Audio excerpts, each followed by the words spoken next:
Muy bien, pues buenos días.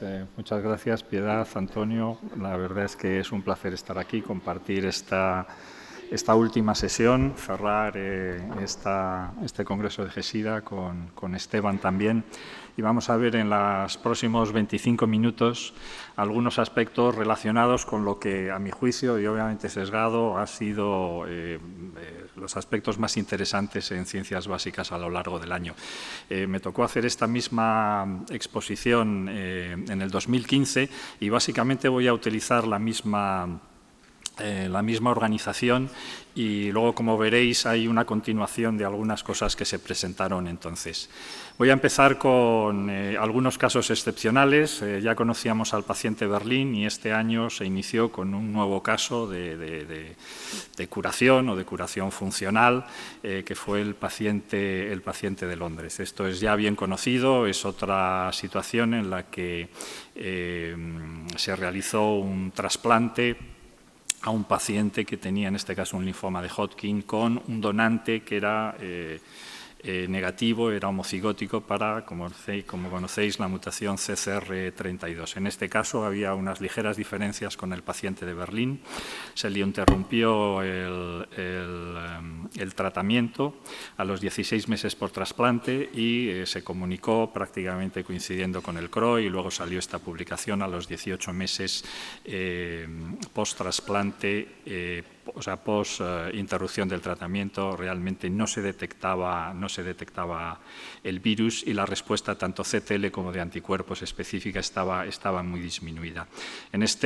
Como sabéis, en este consorcio han colaborado también científicos españoles, fundamentalmente María Salgado y del grupo de Javier Martínez Picado, y, en fin, y todo esto está dentro de un consorcio, de un gran esfuerzo de ICISTEM para realmente estudiar toda la reducción tan grande del reservorio que hay en el contexto del trasplante de médula ósea y establecer marcadores que nos puedan indicar alguna manera de dirigirnos hacia el reservorio de los pacientes. Yo creo que vamos a ver cosas muy interesantes en el futuro en este campo.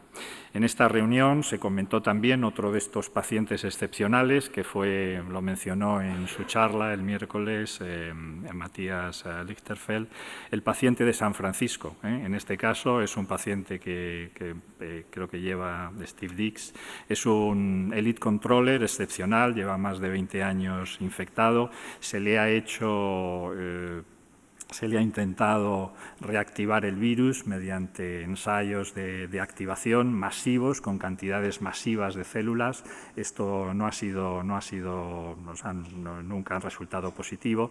Se ha intentado también detectarle el provirus intacto con estos ensayos que luego comentaremos, y realmente no se ha conseguido, no se ha detectado ninguna copia de provirus intacta dentro de todo su reservorio, utilizando también, como veis, cantidades... Se ve aquí el puntero, ¿no? Cantidades muy grandes de células. Incluso el reservorio de provirus defectivo, bien por hipermutación o bien por delecciones, es extraordinariamente bajo. Está aproximadamente 3 órdenes de magnitud de lo que es la media en pacientes que llevan en tratamiento prolongado. Matías decía que después del paciente de Berlín probablemente sea el individuo infectado con VIH con menor evidencia de presencia de virus. Y esto nos sugiere que puede existir una cura, una esterilización por la inmunidad natural, y señala una vía que es muy interesante, que es la que se conoce, como sabéis, como Block and Lock Strategy, que es precisamente lo contrario. En vez de activar, estudiar, conocer todos los mecanismos para precisamente suprimir el reservorio. Son todo experiencias únicas, pero muy interesantes. Y este año también, esto se había presentado en reuniones anteriores, pero tenemos el paciente Berlín, el paciente Londres, el paciente San Francisco, y ahora tenemos también el mono de Miami, ¿no? Esto, bueno, también es conocido.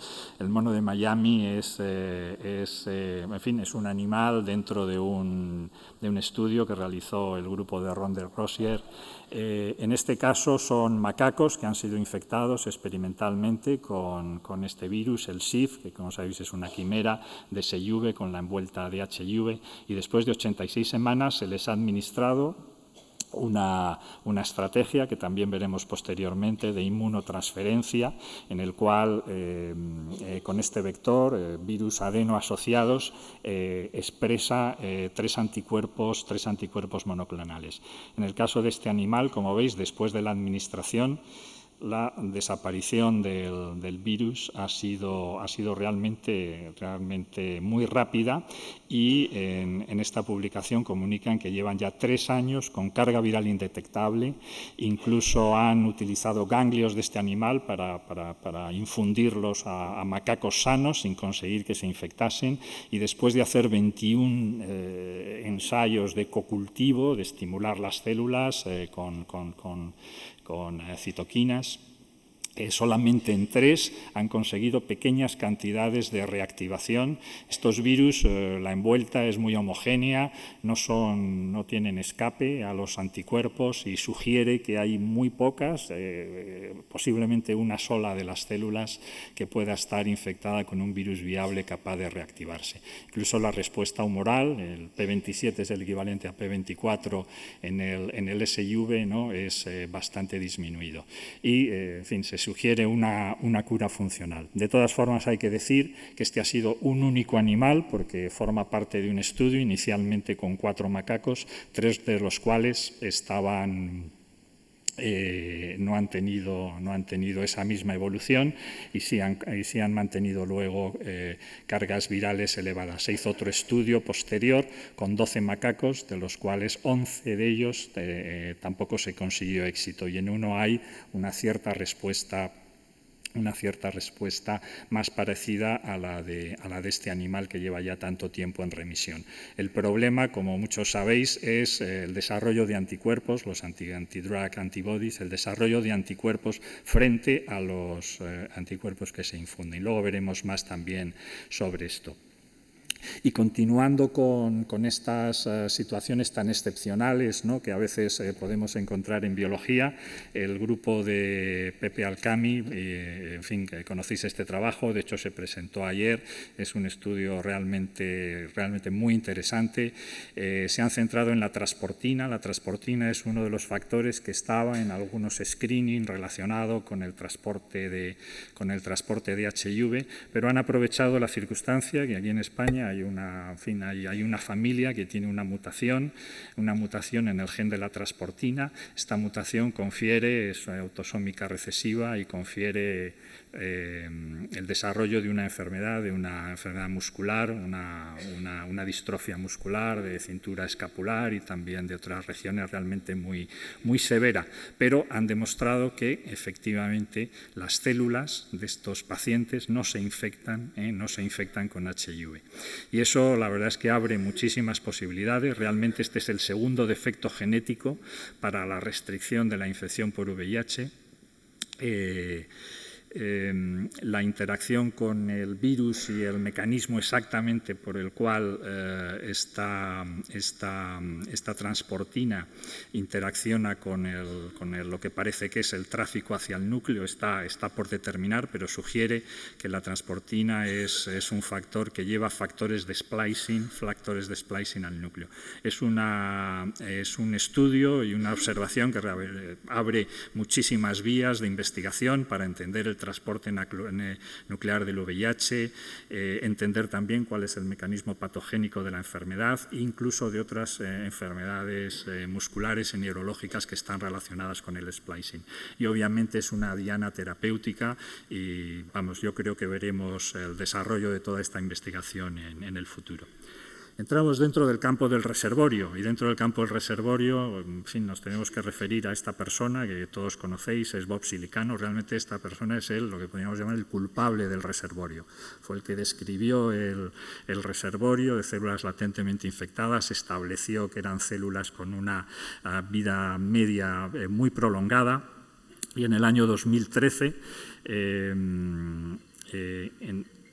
en el año 2013 confirmó por técnicas de secuenciación clonal que dentro del reservorio la proporción de genomas intactos, o sea, potencialmente reactivables, era casi 2 órdenes de magnitud mayor que la que habían estimado hasta ese momento las técnicas de cultivo. Y esta fracción de provirus integrado intacto, potencialmente reactivable, realmente se ha convertido ahora mismo en el marcador principal para poder enfrentar todo el problema de entender la dinámica del reservorio y las estratégicas de curación. Y en ese sentido, aquí hay un nivel técnico que es muy importante. Parte de la tecnología se presentó también en una charla extraordinaria el miércoles por Matthias Lichterfeld, que utiliza una tecnología que utiliza PCR digital y secuenciación de genomas completos, y es posible detectar los provirus intactos y además establecer perfectamente su localización, veis aquí, en relación a cada uno de los 22 cromosomas. Básicamente, en este estudio, que han publicado también este año, han analizado 3 pacientes en los cuales el provirus está integrado en zonas que no son génicas y muchas veces está, la mayoría de hecho de las veces está en el sentido opuesto al de la transcripción de los genes vecinos, lo que sugiere fuertemente que hay una selección de provirus intactos para precisamente en estas zonas tan silentes y tan poco productivas, y esto se conecta con el concepto de block and lock que hablábamos en el inicio. Y también de la factoría silicano ha aparecido una publicación también este año. Es una publicación en Nature y es fundamentalmente técnica. Aquí ha utilizado una tecnología, esta no está basada en secuenciación, es un diseño realmente muy ingenioso, en el que, utilizando únicamente 2 sondas de regiones que recogen la mayor parte de los defectos de metilación y de elección, puede establecer una cuantificación muy precisa de cuál es el nivel de estos provirus intactos en las células. Es un trabajo muy amplio, no puedo presentar todos los datos, pero esto le ha permitido volver de nuevo a establecer en el seguimiento de pacientes en tratamiento, volver a establecer la vida media del reservorio, y se confirma que está en los mismos niveles que ya había descrito cuando utilizaba técnicas de cultivo, que ya sabemos que infraestiman este reservorio aproximadamente casi 2 órdenes de magnitud. Y como fruto de estos trabajos, esta es una publicación reciente, también del grupo de Matthias Lichterfeld, en este caso realizado por Pilar García Broncano. Esto es la aplicación de estas técnicas en un estudio que se ha hecho, esto es en Botsuana, es en tratamiento muy inicial, media de tratamiento de 18 horas, a un grupo de 9 niños infectados por transmisión vertical. Aquí vemos la disminución a lo largo de las semanas de tratamiento el virus asociado a células en comparación a controles de adultos en tratamiento y a controles de niños sin tratamiento. Pero lo que es muy llamativo es, si veis aquí en rojo, es la proporción de genomas intactos que se reduce en relación a los genomas defectivos de una manera muy significativa.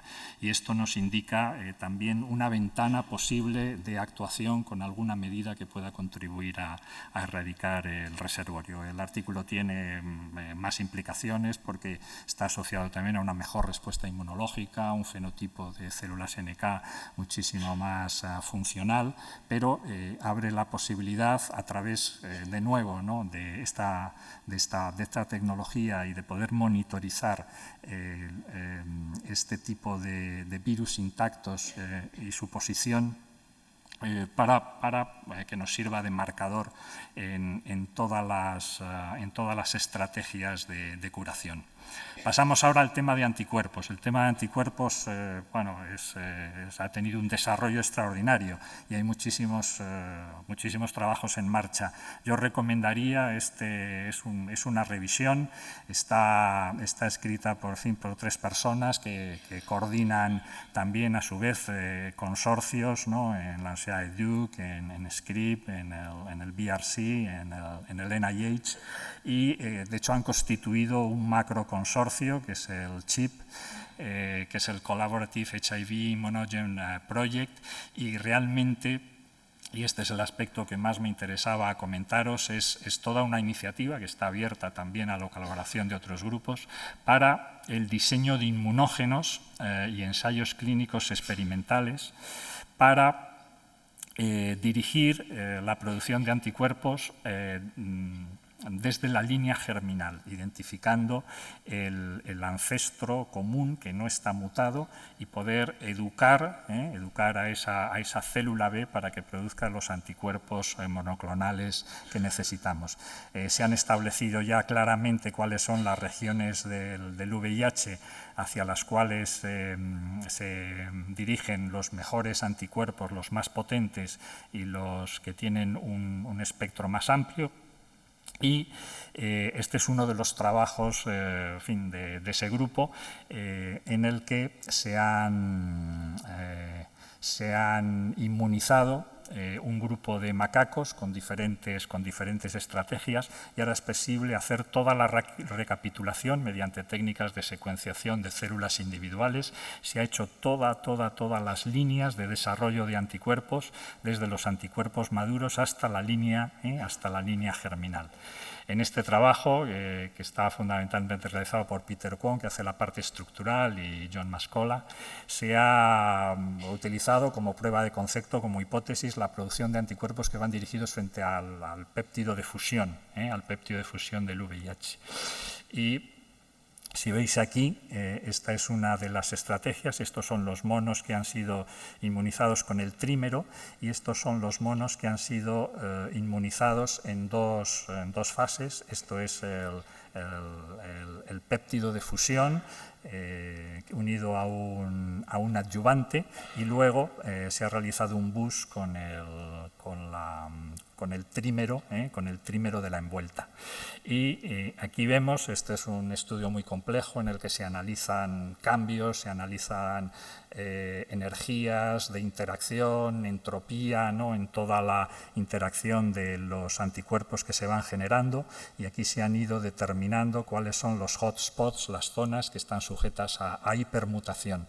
La idea de todo esto es utilizar esta estrategia de forma, como os digo, iterativa, ¿no?, de tal manera que podamos dirigir mucho mejor, a través de la administración de diferentes inmunógenos, la producción de estos anticuerpos neutralizantes, que sabemos que necesitan mucha mutación somática, educar la producción de todos estos anticuerpos de manera racional, conociendo toda esta con este conocimiento de cómo se forman los anticuerpos. Realmente es una iniciativa extraordinaria y veremos, estoy seguro, que cosas muy interesantes próximamente. Esto es algo de la presentación que os decía, que hice hace 5 años. Es esta tecnología que se llama de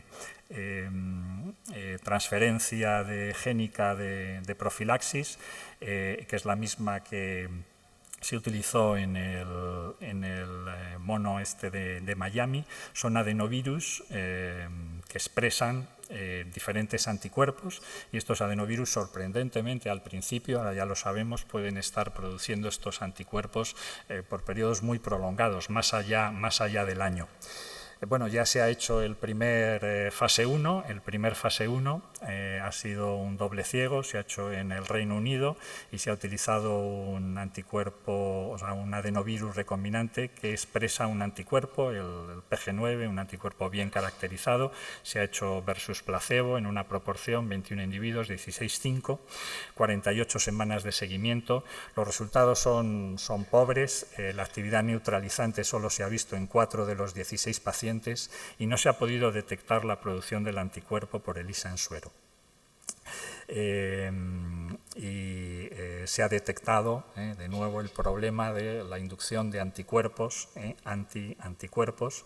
En 10 de los 16 pacientes había anticuerpos anti-PG9 y también anticuerpos, o sea, había actividad CTL frente al propio vector, al adeno asociado.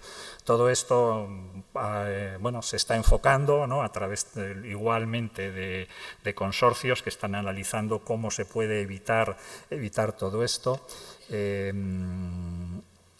Los anticuerpos anticuerpos se dirigen hacia regiones variables y está en correlación precisamente, y no es sorprendente, con la distancia genética que tienen de la línea germinal. Como sabéis, sobre todo en esta región, el CDR3, que es la más variable y la que tiene más hipermutación, es hacia donde se dirige esta respuesta. Parece que la IG2 es mejor, es menos inmunogénica, al igual que alguna otra estrategia, como esta de ECD4 inmunoglobulina, que parece que produce menos inmunogenicidad. Esto viene también de la presentación del 2015, entonces se había presentado por el grupo de Michael Farsan. Recordaros que el ECD4-IG realmente es una estrategia muy ingeniosa, pero muy sencilla, en el que simula un anticuerpo, pero realmente estas son las dominios 1 y 2 de CD4. Utiliza algunas partes de la porción FC de los anticuerpos para darle estabilidad, y esta zona es un mímico de CCR5. La idea es precisamente bloquear los dos sitios de interacción del virus, y en su momento demostraron que tenía muchísima más actividad que cualquier anticuerpo y una amplitud de eficacia muy alta. Estos eran uno de los ensayos, ¿no?, que publicaron en ese momento, era con el SIB-AD8, entonces ninguno de los monos a los que se les administró esta estrategia de esta inmunoglobulina compuesta de CD4 y CCR5, y todos los demás se infectaron. Ahora han llevado esto al extremo, la prueba de estrés. La prueba de estrés es con un virus mucho más duro, mucho más difícil de neutralizar, que es el SUV-MAC239, y lo han hecho en un grupo de 4 monos a los cuales se les ha ido administrando secuencialmente. Ninguno se infectó con la dosis que infecta a todos los monos controles, pero luego han ido de manera intravenosa, ¿no?, administrándoles 8, 16 y 32 veces la dosis infecciosa. Ha habido también producción de anticuerpos, lo que pasa que han sido bastante transitoria.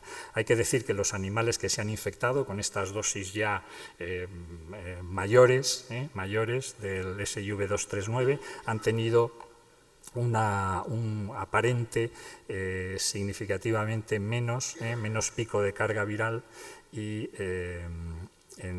tanto en el pico como en el mantenimiento. Pueden parecer datos limitados, pero realmente hasta este momento es la estrategia preventiva que ha tenido, en fin, más éxito. Tiene algunas ventajas porque cubre todas las variedades de VIH, realmente es muy potente, pero todavía no sabemos, ¿no?, cómo funcionará esto en humanos y si se conseguirán la misma actividad en mucosas. Y en esta última parte sí me gustaría destacar todo el tema de terapia génica, que yo creo que empieza con fuerza, sobre todo porque ahora disponemos de una herramienta, como sabéis, mucho más precisa, que es CRISPR. CRISPR que es una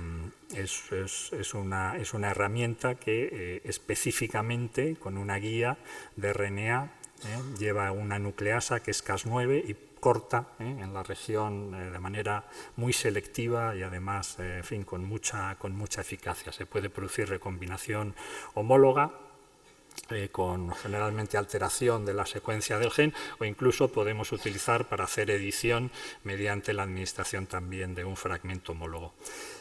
Había una experiencia que estoy seguro que todos recordáis, un poco infausta, en fin, de manera completamente incontrolada, ¿no?, de la administración de esta tecnología a dos gemelas en China. Este paciente es también en China, pero en fin, parece que todo se ha hecho de manera muchísimo más sujeta a códigos éticos y tenemos prácticamente toda la información. Es un paciente de 27 años con leucemia linfocítica aguda que tuvo un trasplante después de fallar a la terapia, las primeras líneas de tratamiento, se le hizo un trasplante de un donante HLA compatible. Y esas células CD34 se trataron con CRISPR, que iba dirigido precisamente frente a CCR5. A CCR5 por transfección, no se utilizó aquí ningún vector viral, ningún vector retroviral que se pudiera integrar. Después de un seguimiento de 19 meses, en fin, tiene remisión de su enfermedad y la médula ósea ha injertado, y de hecho hay células y se han desarrollado todas las líneas a partir de la médula ósea con CCR5 knockout. Se le suspendió el tratamiento, obviamente tiene replicación de VIH, seguramente porque el porcentaje de células modificadas es muy bajo, es un 5%, pero bien es cierto que ha aumentado durante la fase, ¿no? Veis aquí, esto es la proporción de CCR5 en médula ósea, aquí en diferentes poblaciones, y este es el dato que podemos suponer que durante el tratamiento las células CCR5 knockout han experimentado aproximadamente, no llega a 2 veces, un aumento. Si esto es un mecanismo selectivo, no lo sabemos. Otro de los aspectos interesantes es que se le ha secuenciado masivamente, no parece que haya actuado CRISPR fuera de esta zona y no ha presentado inmunogenicidad por la utilización de CRISPR, que lleva esta proteína Cas9, sabéis que proviene del Streptococcus pyogenes, parece que no ha habido ningún problema. De todas maneras, el seguimiento es muy corto y habrá que esperar a largo plazo en fin, si pueden aparecer problemas, desarrollo de tumores y cualquier otra eventualidad. Es una experiencia única, no ha tenido de momento resultados, pero en el mismo New England hay un comentario de Carl Jung, que ha sido el padre de toda la tecnología de CAR-T, y él cree que en este momento, y termina así su comentario, ¿no?, la terapia génica, ¿no?, está aquí y el genio ha salido ya de la botella. La anulación de CCR32, que ha sido una diana de terapia génica, ha tenido una información un poco confusa, porque este trabajo se publicó en Nature Medicine en el mes de junio. Es un estudio en una base genética de Reino Unido en el que se veía que había un aclaramiento de los individuos homocigóticos para CCR5 delta 32 a lo largo de la vida, y la estimación es que esta mutación, que habíamos asociado a alguna enfermedad, pero en general se consideraba que no comprometía la inmunidad de manera significativa, la estimación era que había un 21% de aumento de la mortalidad por CCR5, ¿no? Y esto causó, en fin, una alerta, pero, en fin, seguro que conocéis que muy rápidamente algunos colegas les advirtieron de un error en todo el análisis estadístico y hubo una retracción muy rápida y retracciones subsecuentes de otros artículos que estaban basados en esta. Y bueno, ya para terminar, en el campo del VIH, la investigación ha dado también frutos en en otras ramas, y yo creo que este es un ejemplo muy interesante. El grupo de Javier Martínez Picado y Nuria Izquierdo en Nirsi Caixa había descrito este receptor Sigle, con una presentación ayer también muy buena, como uno de los factores que es responsable de la captura de VIH por células dendríticas y de su transinfección, y ahora en este artículo que publican en Nature Microbiology demuestran que también este receptor es muy importante para la entrada del virus ébola en células dendríticas y macrófagos, y desarrollan un anticuerpo que es de producción propia, que tiene una capacidad muy significativa de inhibir toda esta infección. Toda la línea esta de la descripción de este receptor Sigle, que es muy interesante. Hubo también otra presentación del mismo grupo sobre la asociación de las mutaciones de este receptor con la posible susceptibilidad a tuberculosis en individuos VIH, y yo os invito a que os intereséis por este en fin, trabajo tan elegante, que yo creo que también dará algunos resultados en el futuro. Y solamente un minuto para recordaros que hay un brote de virus ébola en África, que es el segundo más grande de la historia. Hay una vacuna, en este caso la vacuna ha sido relativamente fácil de comprobar su eficacia, y de hecho hace unas semanas la agencia europea la ha aprobado. Pero, en fin, me parecía que era interesante presentar este trabajo, que seguramente también muchos de vosotros conocéis. Se acaba de publicar y es un estudio randomizado con 4 estrategias para tratamiento realizado precisamente en esta epidemia en Congo. Se ha coordinado por Clifford Lane del NIH y Jean-Jacques Mugembe, que es el coordinador de la respuesta en Congo, y se han utilizado 4 estrategias para tratar a un total de casi 500 pacientes. 3 son anticuerpos. Este es un solo anticuerpo, y Regeneron, EB3 y ZMAP son cócteles de anticuerpos. Y Remdesivir es un nucleósido de Gilead que es extraordinariamente activo in vitro y en modelos animales frente a ébola y también frente a otros virus emergentes. Aquí tenéis la mortalidad de cada una de estas estrategias. No me voy a tener ya en todas las curvas. Solo deciros que en agosto se interrumpió el estudio porque 114 y Regeneron EB3 demostraron una superioridad con respecto a ZMAP y Remdesivir, sobre todo en el grupo de pacientes con carga viral relativamente baja. En el grupo de carga viral relativamente alta, aunque también significativamente mejor, como veis aquí, la mortalidad sigue siendo muy alta.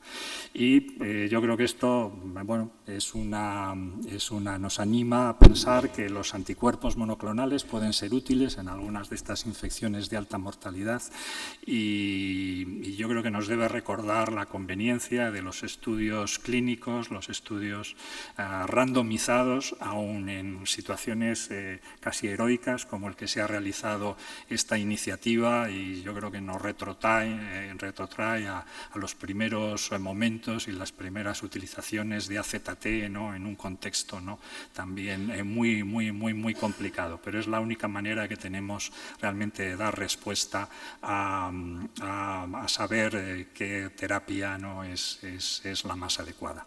Y con esto termino. Muchas gracias a todos. Felicitaciones a los organizadores, todos los participantes, y a vosotros por vuestra atención. Gracias.